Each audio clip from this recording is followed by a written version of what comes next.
Comunicarte con Antonella Esteves. Muy buenos días, continuamos haciendo nuestra cobertura especial desde Radio UNIAC para esta 32ª edición del Festival Internacional de Cine de Valdivia. Estamos muy contentos de que hoy vamos a seguir entrevistando a algunos de los protagonistas y esta vez tenemos a Juan Diego Pereira, más conocido como Juanjo, desde Paraguay. ¿Cómo estás, Juanjo? Muy bien, muchas gracias por la invitación.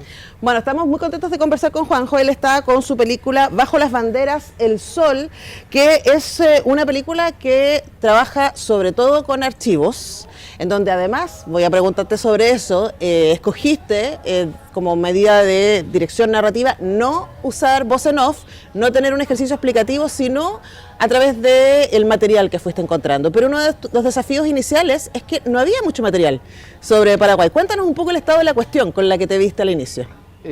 Bueno, el proceso fue muy largo, como para entender lo que estábamos haciendo, vamos a decir. Pero lo que sí partió del momento cero fue como no hacer una voz en off. Como eso fue lo más claro que tuvimos del principio. De una línea de cine documental que yo ya venía siguiendo, que era lo que me interesaba trabajar, que era como hacer que los archivos hablen entre sí. No dirigir como estos materiales como a través de la voz de un historiador o a través de mi percepción de lo que fueron las cosas.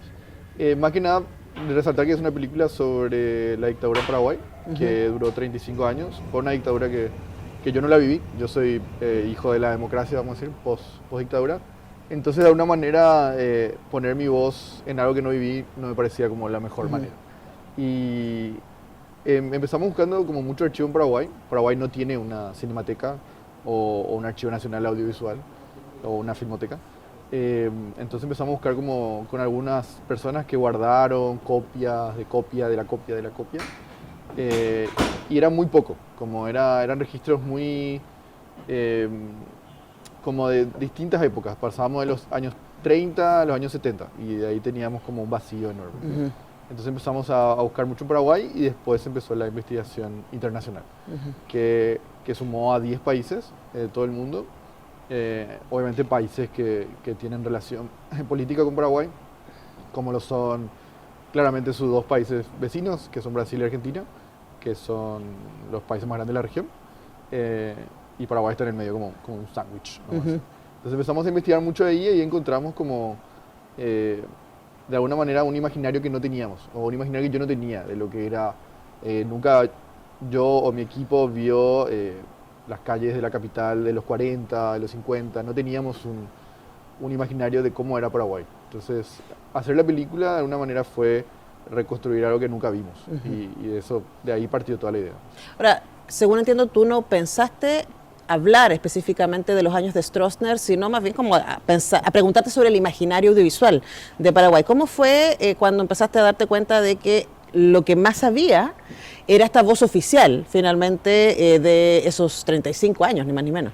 Sí, yo creo que la película nació en realidad como una curiosidad, como decir cuál fue la primera película hecha en Paraguay, cuáles fueron las primeras coproducciones en Paraguay, y ahí empecé a ver que la historia un poco de lo que fue la historia del cine paraguayo, que muy pocas producciones se hicieron en Paraguay. De ahí fui llegando a que la primera producción paraguaya se hizo oficialmente paraguaya, 5 producciones en los 70, durante la dictadura, durante el gobierno de Alfredo Stroessner.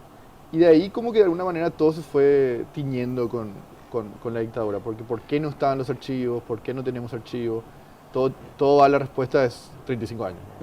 ¿Por qué no se habla de ese periodo? Toda la historia del cine paraguayo se fue tiñendo de eso. Porque lo previo no existe porque llegó esto al poder.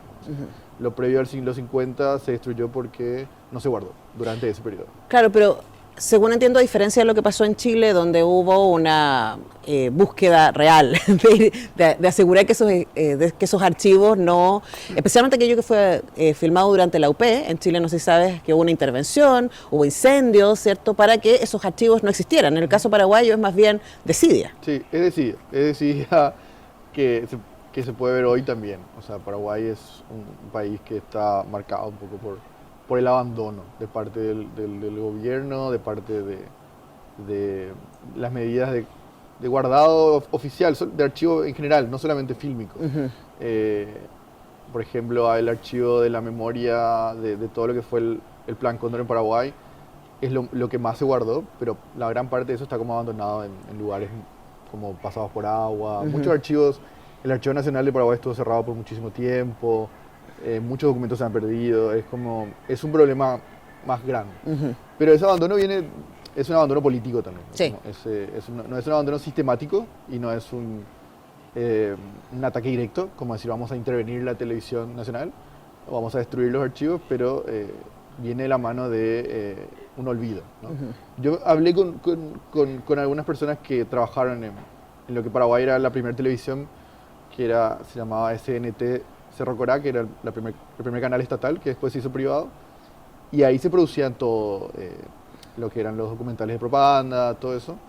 Y hablé con gente que trabajó y me dijo que básicamente tenían un cuarto donde guardaban las latas, 35, 16, lo que sea.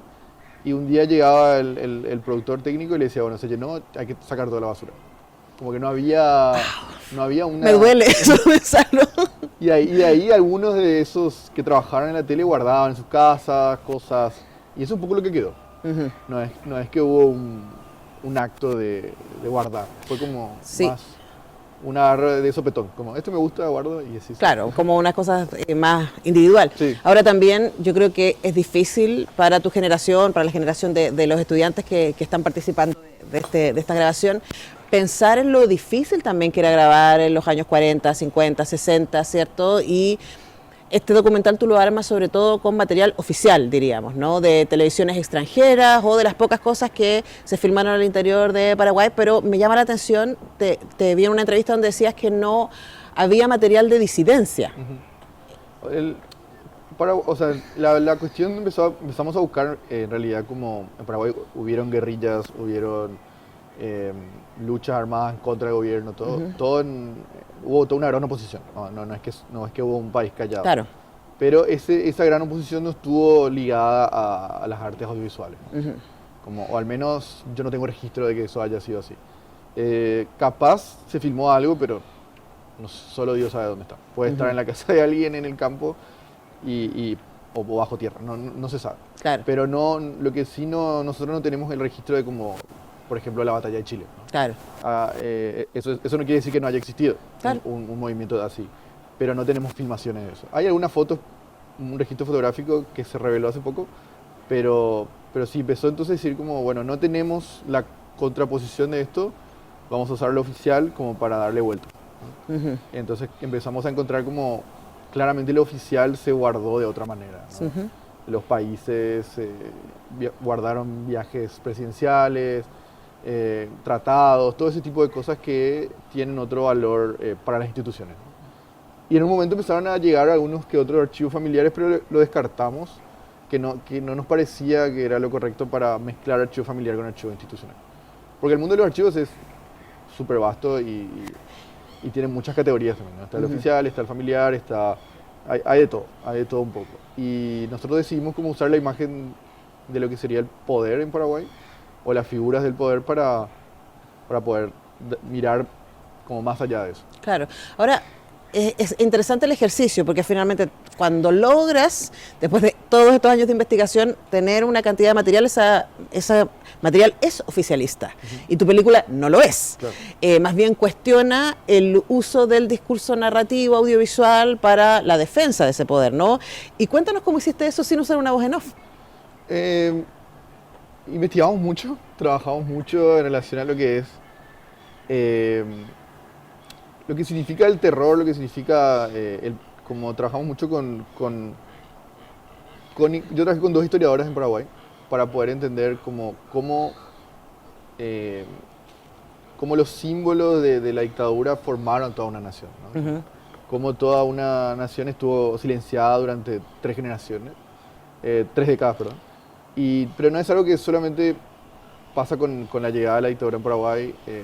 Paraguay ya venía de otros procesos dictatoriales antes de eso. O sea, Paraguay es uno de los pocos países de Latinoamérica que casi no tiene experiencia democrática. La experiencia democrática llegó recién en el 89, después de muchísimo tiempo. Antes del 54 hubieron otras cosas, Y como empezar a trabajar un poco también con conceptos como, por ejemplo, leímos mucho a Hannah Arendt, como cómo los ciudadanos también se transforman en cómplices de toda esta dictadura. Pues la dictadura paraguaya fue una dictadura cívico-militar, a diferencia de la dictadura argentina, por ejemplo, claro, o la dictadura chilena. Yo trabajé esta película en Buenos Aires, pues yo estudié en Buenos Aires y viví en Buenos Aires, y parte del equipo era argentino, entonces todo el tiempo tenía que hacerle entender que había muchos civiles en Paraguay que formaban parte de la dictadura, que no era como en Argentina toda una junta militar. Y en Paraguay pasó... Bueno, aunque allá y acá igual había civiles detrás de la Junta Militar. Allá lo que hubo después una alianza entre un partido y los militares, que es el partido, que es el Partido Colorado. Que todavía está en el poder. Que todavía sigue en el poder. Que tiene otra cara, pero bueno, es otro proceso, a diferencia de otros países. Y entender un poco todo eso nos llevó a armar todo como este gen del mal, vamos a decir, ¿no? Como cómo se gestó todo esto y cómo fue que perduró tanto tiempo, ¿no? Ahora, lo que es interesante es que yo leía que tú, en una entrevista, bueno, y básicamente fue lo que sucedió hace 35 años, hubo elecciones, pero esas elecciones fueron bastante amañadas y también se sostuvieron desde el discurso audiovisual, desde lo que la gente veía en las noticias, etcétera, ¿no? Me parece interesante esa reflexión respecto a lo que el discurso audiovisual puede hacer en el sentido común de las personas, y además me parece tremendamente contingente, ¿no? Entonces, mientras estás armando esta película, y ahora que se está exhibiendo y que se exhibió en Paraguay con mucho éxito, ¿qué sientes que tiene todavía la película para decirnos a nosotros respecto a los imaginarios y el poder? Yo creo que la película tiene muchas lecturas, o sea, es una película que de alguna manera mucha gente que lo vio lo necesitó ver 2 veces, o 3 veces inclusive. Y en Paraguay pasó que se estrenó hace casi 3 semanas, estamos en salas comerciales, en Paraguay solo existen salas comerciales.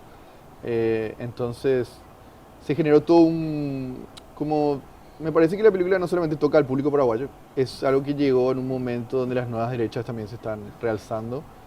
Yo he viajado bastante con la peli, como muy agradecido con todo lo que la peli me está dando, conociendo varios contextos. Y donde voy se arma como un nuevo diálogo, ¿no? Porque la peli toca temas europeos, temas latinoamericanos, temas norteamericanos. Entonces, como cuando fui a Estados Unidos, se habló todo el tema de cómo Trump está en el poder ahora. Cuando estuve en Alemania, fueron las elecciones y la AfD estaba llegando ahí nomás. En Argentina ahora con Milei, entonces se está haciendo un eco que creo que las lecturas son múltiples, ¿no? Como no solamente es una película política, es una película del valor de las imágenes, ¿no? Cómo la propaganda se instaura. En Paraguay yo no estoy tan seguro que haya sido un arma tan grande el audiovisual, pero sí los registros que se hicieron en esa época se pasaban semanalmente, como en cualquier país del mundo en esa época, ¿no? Como se hacían noticieros, se pasaban a las funciones de los sábados, de los cines, y ahí se contaba todo lo que era el progreso, ¿no? Claro. Entonces ahora nos venden también un poco todo esto que está pasando en el mundo, como el progreso y todo las nuevas tecnologías y la tecnocracia que estamos viviendo, pero en el medio hay un montón de otras cosas que ocultan guerras y genocidios y todo lo que estamos viendo ahora. Bueno, también la película es una coproducción que incluye a Alemania, que incluye a Estados Unidos, que incluye a Francia y Argentina.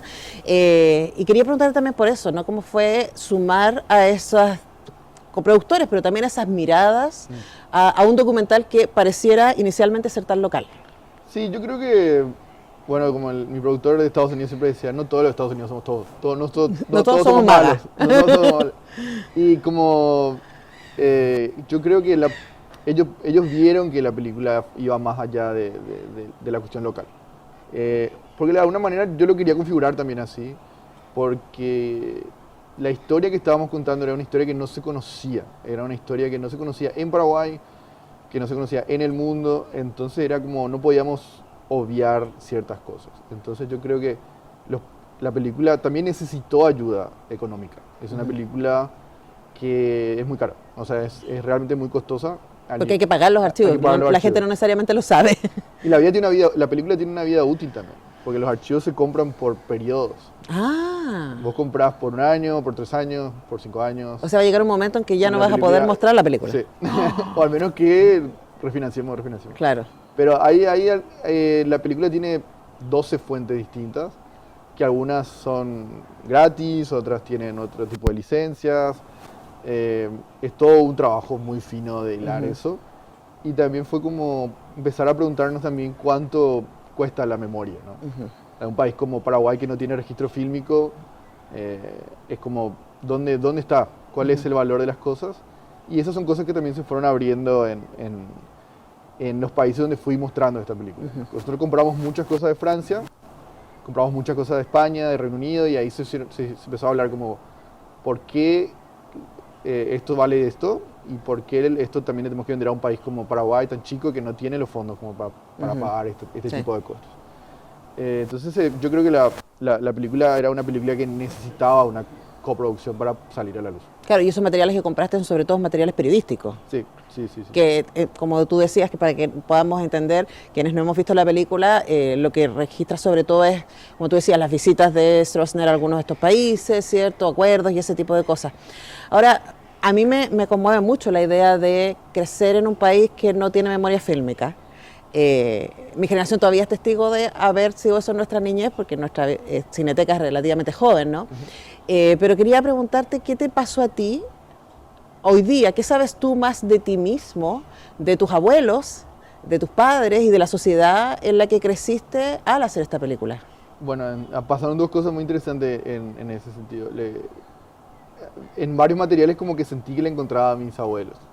De hecho, hubo un material que era una anécdota que me contaba mi abuela, y vi el material de la anécdota.